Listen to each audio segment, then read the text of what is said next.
Yeah, they're going to be multiple, but yeah, they're a base 3-4. And,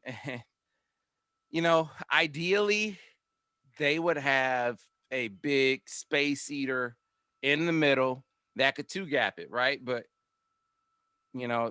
that's to me the biggest concern for Michigan defensively is size up front.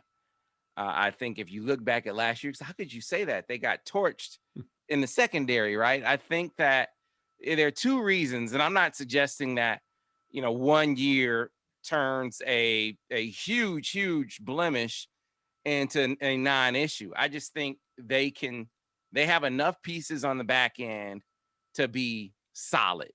So a guy like Jamon Green, for instance, who played some last year, I think, use that experience to have a really good spring on the corner. I think they feel confident in what he could do. On the other side, it's a work in progress. You saw a few different guys on the other side. I think coming out of spring, DJ Turner, who's from down that way, played his senior year at IMG. I think that they're feeling like he's the leading candidate. But if it's me and I'm struggling on that side, whether it's DJ Turner or Vincent Gray, if I'm struggling on the corner, I got a guy named Dax Hill in the middle who I think could be an All-American safety or corner. And Michigan has recruited safety extremely well. That's the one position that Don Brown's staff recruited splendidly. So I could move Dax Hill to corner and be fine in the secondary. You can't manufacture, 320 pounders up front.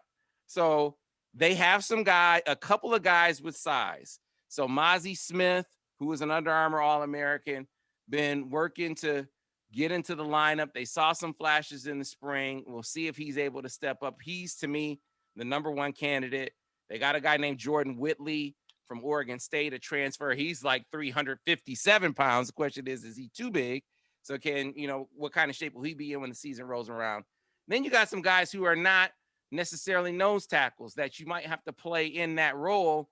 A guy like Chris Hinton, a guy like Donovan Jeter, who's back. I mean, these are bigger guys than the rest of the crew, but that doesn't necessarily mean they're nose tackles. So can Michigan hold up front? They have a lot of bodies, a lot of guys who are 270, 280. That was Don Brown's thing. He would get 240 and build them up. But can they hold up front? Can they not get pushed around up front?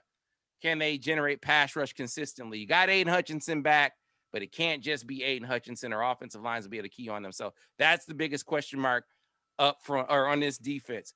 Can they withstand offenses up front? And then from there, you can figure out how much of this new defense you can put in.